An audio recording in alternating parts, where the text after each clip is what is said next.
La Principauté a doublement vibré en rouge et blanc mardi soir, que ce soit du côté des supporters à la Diagonale monégasque ou des Gunners.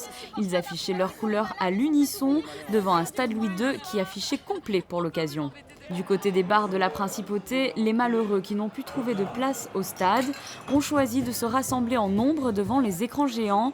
La tension était palpable, les monégasques n'avaient pas le droit à l'erreur. Arsenal y pousse, mais on reste confiant, on ne va pas prendre de but, on va gagner. Je pense qu'on va gagner le match, on reste confiant quand même. On y croit. Moi je dis 2-0 pour Arsenal, je suis honnête, mais il y aura du suspense, sûr et certain. Après, c'est bien pour le classement UEFA que Monaco soit qualifié. Les pronostics vont donc bon train dès les premières minutes de jeu et même si certains affichaient un relatif pessimisme, la plupart des supporters monégasques restaient confiants face à une équipe telle qu'Arsenal. Ils vont se qualifier, c'est sûr, les monégasques. On est tous derrière Monaco, hein. On est 100% français. C'est un jeu intéressant, maintenant on souffre un petit peu en défense. On a eu pas mal de chance avec la transversale au début du match. Maintenant ça reste un peu faible en défense. Il faut quand même resserrer un peu les rangs et jouer un peu plus offensive. Parce que bon, encore un but et c'est les prolongations et derrière ça va être compliqué. Donc voilà, il faut remotiver les troupes et repartir sur bonne base. Une grande supportrice tout à fait depuis 40 ans, alors donc c'est... Mais là je suis sûre qu'on va être qualifié, il n'y a pas de souci. Vous pensez qu'on va... Une bonne défense là ce soir encore, donc vraiment, tout à fait, sans problème. Allez Monaco! À la mi-temps, les esprits sont confus. Du côté des Rouges et Blancs, les joueurs de Leonardo Jardim viennent de se prendre un premier but. Ça se passe pas bien du tout. On peut parler même pratiquement de la première occasion. On n'est pas très bon. En prenant ce but-là avant la mi-temps, il leur a fait du mal, ça c'est sûr. Faut résister la Non, ça va le faire. Ça va le faire, c'est bon. Il faut prendre un deuxième but à la 80e, ça va faire 2-0, Monaco va passer, c'est tranquille. Ça va être comme ça. Autrement, c'est pas possible. On a du mal On devant. a encore 2 points d'avance. On a un peu de mal devant, mais on va trouver la faille. On l'a trouvé la dernière fois, on la trouvera cette fois. S'ils ont gagné à l'extérieur, ils peuvent gagner à domicile. Exactement. Là, il y a tout le monde, on est tous avec eux. Il n'y a pas de raison que ça ne marche pas. Un but qui redonne de l'espoir aux supporters anglais. Are we really enjoying it? Nous apprécions beaucoup ce match, c'est très intense et prenant. Mais ils vont y arriver, c'est sûr. On les soutient quoi qu'il arrive, ils vont gagner. À quelques minutes du coup de sifflet final, tout le monde retient son souffle. À l'arrière du Louis II, les stadiers profitent de ces derniers instants pour apprécier l'ampleur de cette rencontre. C'est super, mais on aimerait bien gagner, comme ça on fait encore une belle soirée comme ce soir. Voilà. C'est plutôt bien parti, on croise les doigts.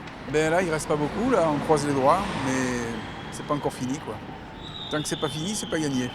Après 5 minutes de jeu additionnel, c'est le soulagement pour l'AS Monaco. L'équipe se qualifie donc pour les quarts de finale de la Ligue des Champions. Les supporters monégasques peuvent enfin laisser éclater leur joie à la sortie du Louis II. Très heureux, 2-0, magnifique. Un peu dur sur la fin, on était franchement jusqu'au bout. On n'a pas su où on était, mais franchement, ça finit bien, ça finit bien. Je suis ravie, c'est génial et voilà, merci Monaco d'avoir gagné pour nous et voilà. Je sais pas, j'ai le cœur qui bat, voilà, ça a été très long, les dernières minutes ça a été très long, j'ai cru qu'ils siffleraient jamais la fin du match. On a tellement peiné, eux plus que nous quand même, mais il y a quand même 98,2 de chance sur 100 qu'un club qui gagne 3-1 à l'extérieur se qualifie, donc on était confiants, mais les dernières minutes nous ont paru très longues. Mais on est tellement contents. Ça a été très compliqué jusqu'au bout, parce qu'il y a eu 5 minutes de temps additionnel, donc l'équipe a fait le max en défense et on a eu un très grand gardien ce soir du côté de Monaco.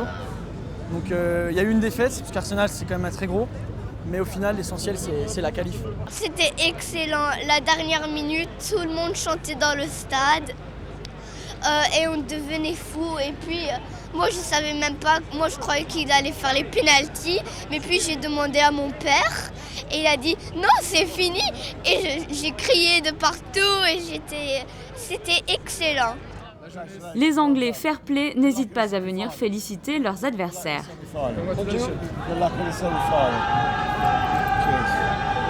aller fêter ça maintenant.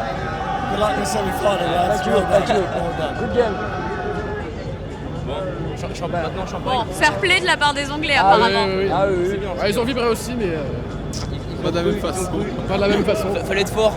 Je viens d'Arsenal et comme d'habitude, ils nous ont déçus en perdant ce match. Monaco a malheureusement gagné au final. Que pouvons-nous faire ? Vous avez beaucoup de chance. La fête s'est poursuivie jusque tard dans la nuit dans l'ensemble des établissements de la Principauté.